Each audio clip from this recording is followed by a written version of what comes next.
Olá pessoal do YouTube, tudo bem com vocês? Meu nome é Nabili, sejam bem-vindos a mais um vídeo aqui no canal. O vídeo de hoje a gente vai conversar um pouco sobre o aumento da taxa Selic, né, gente? Que hoje está em 12,25, tá? O aumento aí foi de 1 ponto percentual e a gente vai conversar um pouco sobre como essa taxa vai vir a impactar aí os nossos investimentos, quais ativos vão sofrer mais, quais vão se beneficiar, né, com esse aumento da taxa e também quais oportunidades o mercado tá dando aí pra gente. Já garanto pra vocês que não são poucas. E se você gosta desse tipo de conteúdo, já deixa o seu like, se inscreve no canal, compartilha, comenta e bora lá conferir o conteúdo.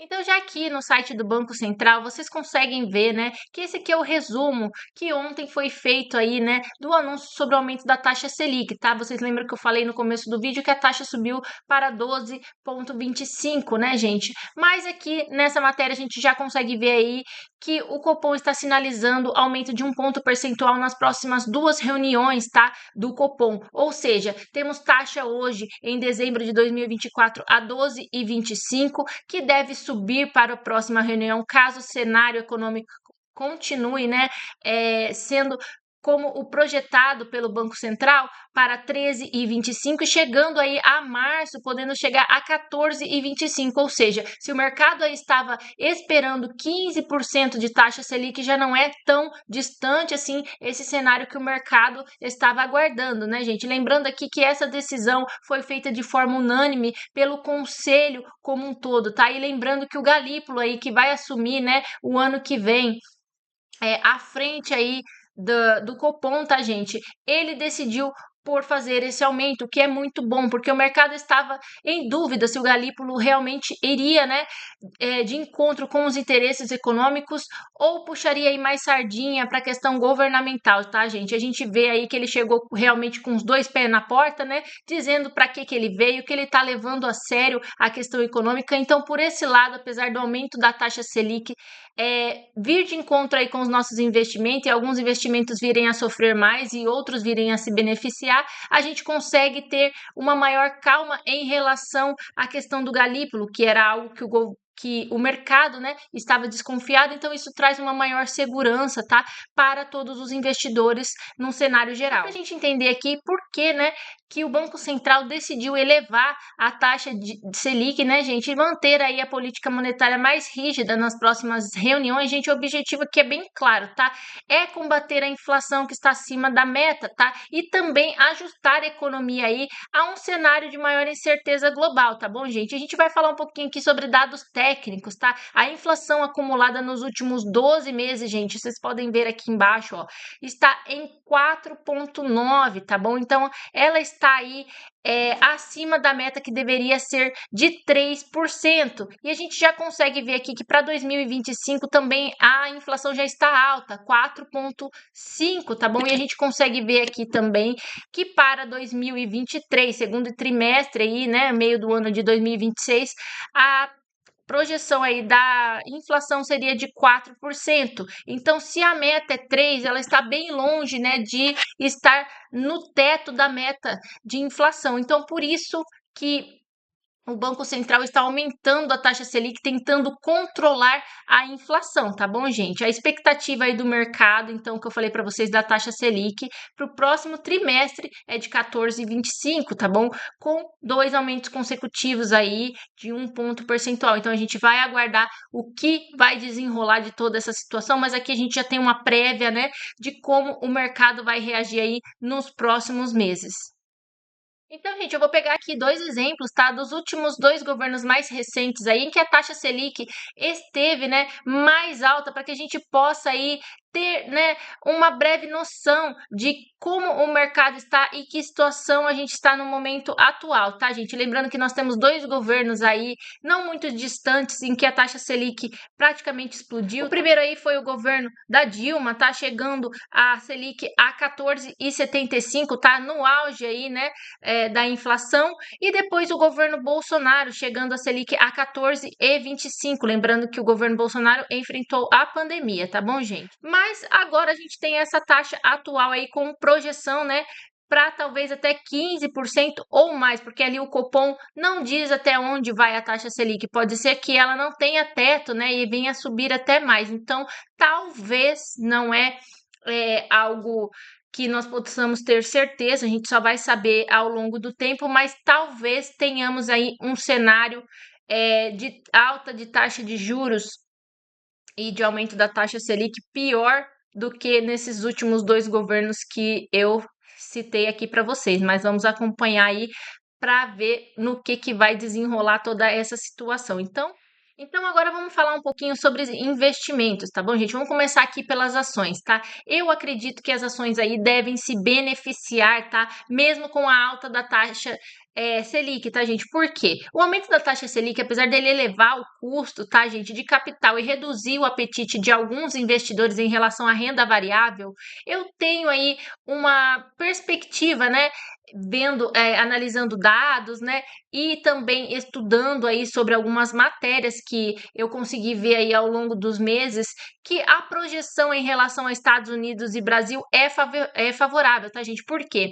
Aqui nos Estados Unidos nós temos a taxa, né, de juros diminuindo. Nós temos uma projeção aí para a próxima reunião do Fed que a taxa de juros aqui varia entre 4,25 a 4,50. Ou seja, aqui nós estamos diminuindo, né, a curva de juros, enquanto no Brasil está aumentando. Então, para investidores, né, que têm os seus investimentos aí em dólar, comparando, né, o risco que se pede de prêmio quando você investe em um ativo, vou explicar para vocês. Funciona assim.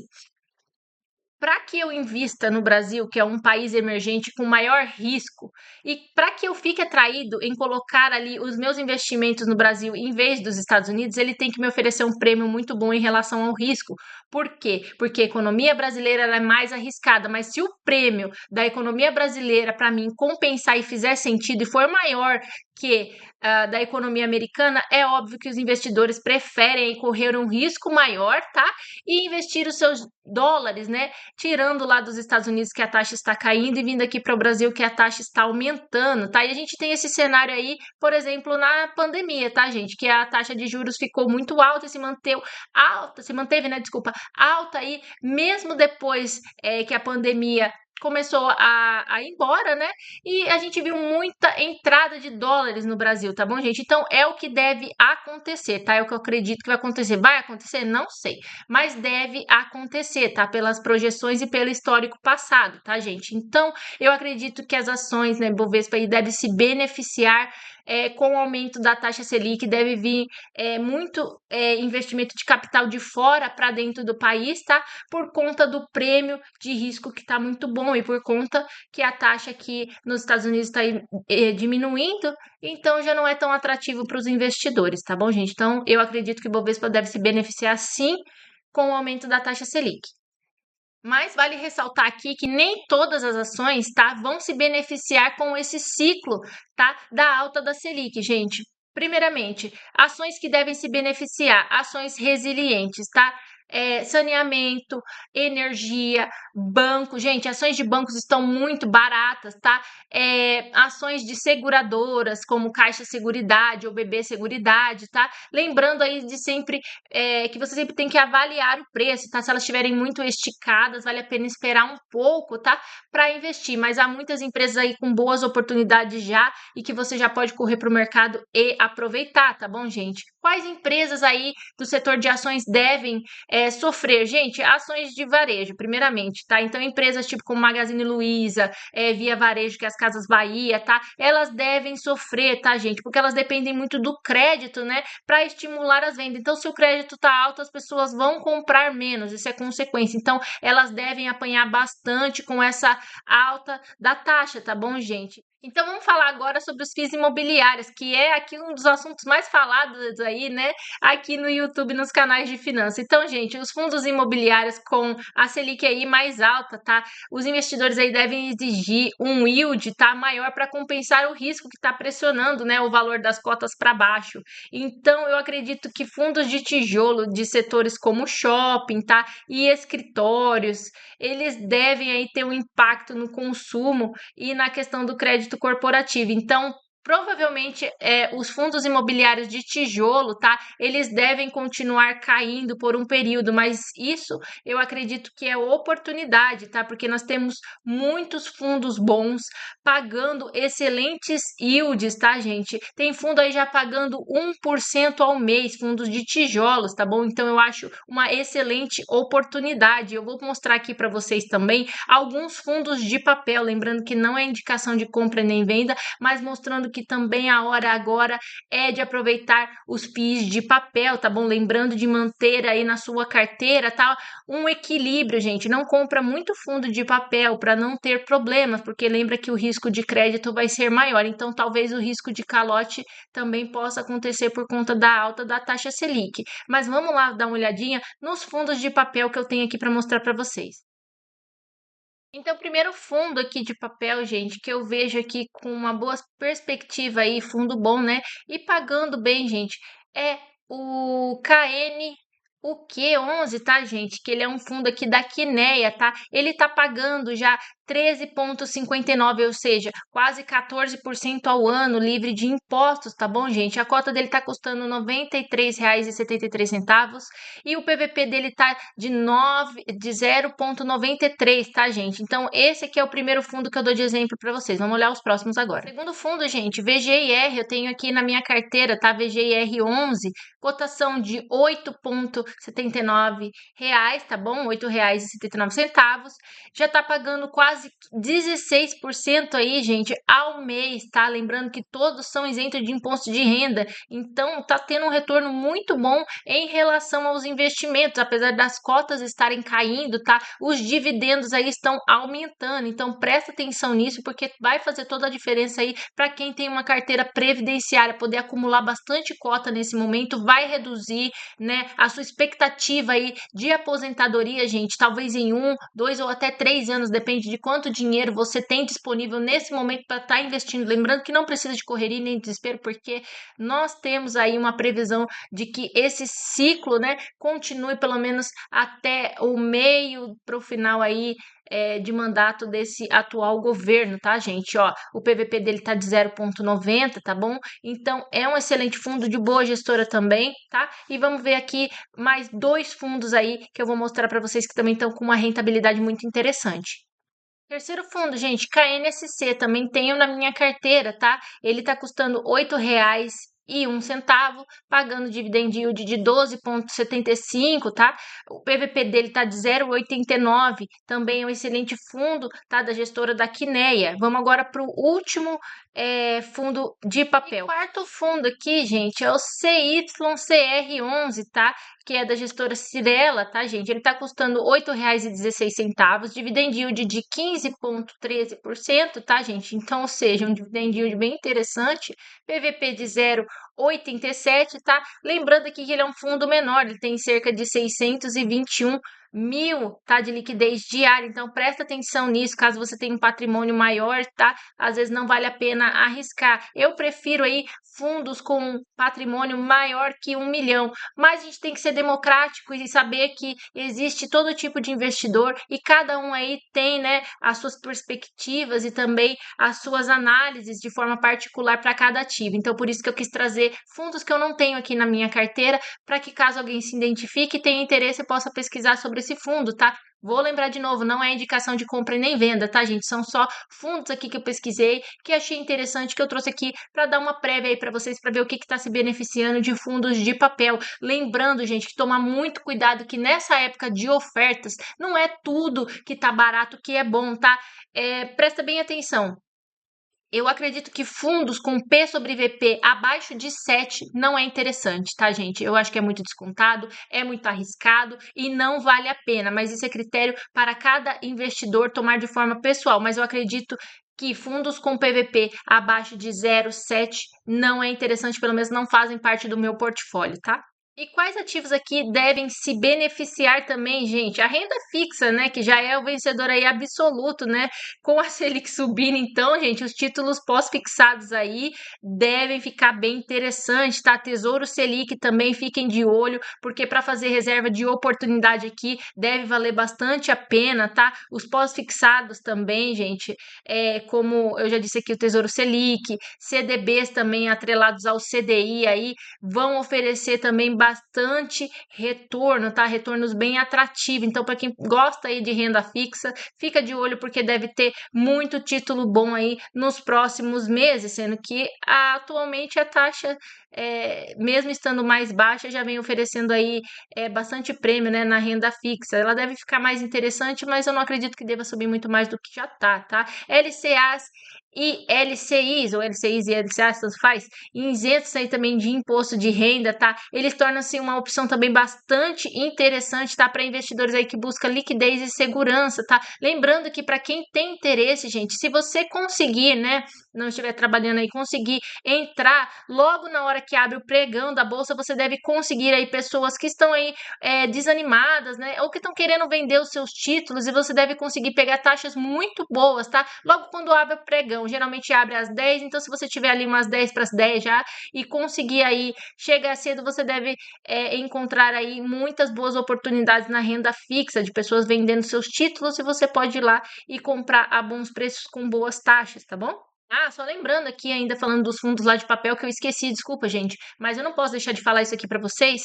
Lembra bem que fundos de papel atrelado ao CDI, então que tem maior porcentagem em CDI, devem se beneficiar muito nessa época da alta da Selic, tá? Então, fundos como o KNCR11 devem se beneficiar muito, mas tem outros fundos também que têm maior porcentagem, né, da sua carteira ali em CDI. Então, se você quer investir em fundos de papel, procura fundos que tenham a sua maior porcentagem em CDI. Bom, agora vamos falar um pouquinho também, né, gente, sobre a questão do dólar. Tem muita gente aí que se pergunta se ainda vale a pena continuar investindo em dólar, né, para tentar diversificar a carteira, mesmo o dólar estando aí a R$ 6. Gente, eu acredito que o dólar deve cair nos próximos meses, tá bom? O Banco Central ali naquela ata que eu mostrei para vocês, eles dizem que devem fazer ali um leilão em relação a dólares para tentar diminuir a cotação do dólar, e isso é algo que o Banco Central já se propôs a fazer. Então, eu acredito que o dólar deve abaixar um pouco, mas mesmo que o dólar continue em alta, a gente ainda tem uma projeção muito boa em relação ao mercado aqui no exterior. Aqui, gente, a Bolsa Americana continua subindo e tem projeção de alta logo após o presidente Trump aí, né, conseguir começar o seu governo aí o ano que vem. Então, provavelmente nós temos aqui uma perspectiva de alta, a economia que deve decolar no próximo ano, se nada de anormal acontecer, mas as projeções aqui são para alta. Então, se você quer investir em dólar, vale a pena, porque eu acredito que o dólar vai se valorizando, então você vai ganhar 3 vezes quando você investe em dólar. Como assim, Nabili? Vou explicar para vocês. Quem investe em dólar, primeiramente, vai ganhar na valorização real dólar, que o dólar sempre vai estar mais valorizado, né, em relação ao real. Você vai ganhar dividendos em dólar, que também já é uma boa opção, tá? Então, já vejo aqui 2 ganhos. E o terceiro ganho é a questão da valorização do ativo, porque mesmo você comprando ativos em dólar, ele funciona como uma bolsa de valores brasileira. Se você compra uma ação por R$ 10, daqui 3 anos ela custa 50, aqui vai acontecer a mesma coisa. Se você compra um ativo aí em dólar, né, na bolsa americana que custa hoje US$ 20, provavelmente daqui 2, 3 anos ele deve valer 40, 50 dólares, depende muito da questão econômica do país. Então você vai ganhar valorização 3 vezes, então vale a pena, tá? A gente consegue ver aí estudos, por exemplo, da Fundação Getúlio Vargas falando que o ideal para a carteira, né, de todo investidor aí seria ter de 18 a 15% mais ou menos, né, da sua porcentagem na carteira do portfólio em dólar, tá bom, gente? Então vale a pena aí também colocar dólar na carteira, porque isso vai equilibrar a sua carteira para as próximas quedas. Você consegue perceber até mesmo na minha própria carteira, quem tem mais fundos imobiliários conseguiu ver maiores quedas, né, no seu patrimônio. Agora, quem já está investindo há mais tempo e tem uma carteira muito mais diversificada, tá, com dólar, com criptomoedas, por exemplo, já não viu uma queda tão grande, né, em relação aos fundos imobiliários. E se viu também foi somente nessa classe de ativos, as outras acabaram compensando e segurando o patrimônio por si só. Então vale a pena diversificar em dólar também. Eu acredito que a questão das criptomoedas também, né? O rally aí das criptomoedas deve continuar alto, tá bom? Então, para quem investe em criptomoeda aí já tem um preço médio interessante, eu acho que vale a pena aí continuar aportando, até porque a questão da economia aqui como um todo, né? Como eu já disse, nos Estados Unidos é boa. Lembrando que eles ainda querem legalizar, né? Então, tudo isso vai depender de muitas coisas para que as criptos continuem subindo, mas por si só ela já vem aí com um rally bem interessante, um ciclo de alta bem interessante. Então, para quem já investe, vale a pena continuar investindo se você tem um preço médio interessante. Então, fazendo uma projeção aí, né, gente, para os futuros cenários que a gente vai ter aí, tá? Quais estratégias a gente pode utilizar se realmente a taxa Selic chegar aí nas próximas reuniões, né, a 14 e 25 até março, né, gente?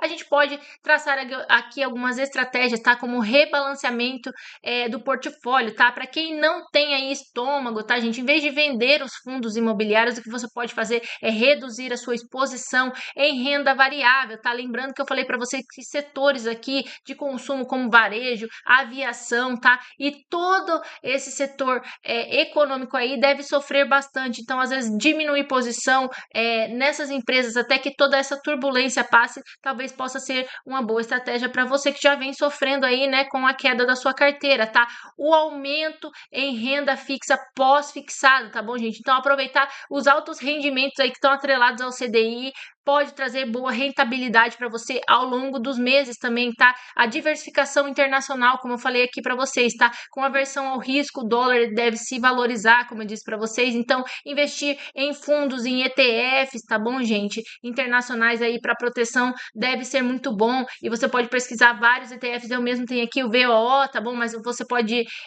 investir em outros ETFs aí, pesquisar quais melhores se encaixam, tá bom, gente? Que você vai obter aí uma valorização muito boa nos próximos meses, pelo menos é o que se acredita diante de toda a perspectiva de mercado, tá bom? E focar no longo prazo, tá, gente? Para quem investe em ações, priorize ações sólidas, com boa geração de caixa, tá bom? E também com baixa alavancagem. Isso é muito importante, que a alavancagem é dívida, e dívida com juros altos é meio complicado. Então, é exatamente essas estratégias aí que eu tô tomando na minha carteira e que talvez sirva para você aí, investidor, te dar um norte para onde você deve caminhar aí com mais segurança e com mais tranquilidade nessa época aí bem adversa de mercado. Então, concluindo aqui, gente, a Selic alta ela vai trazer muitos desafios, tá bom? Mas também muitas oportunidades, tá? Enquanto alguns ativos vão sofrer, outros vão brilhar na sua carteira, tá? O segredo é entender o momento, tá, de mercado, ajustar a sua estratégia, tá? Principalmente diversificando ativos, como eu disse aqui para vocês no vídeo. Assim, você protege o seu patrimônio e pode também sair, né, mais forte dessa fase, tá, gente? Então, isso vai te ajudar como investidor na questão da experiência, da resiliência e também da inteligência emocional, tá bom? Então, se você gostou aqui desse conteúdo, deixa seu comentário, compartilha, deixa seu like, se inscreve no canal para fortalecer, tá bom? E até o próximo vídeo, gente. Tchau!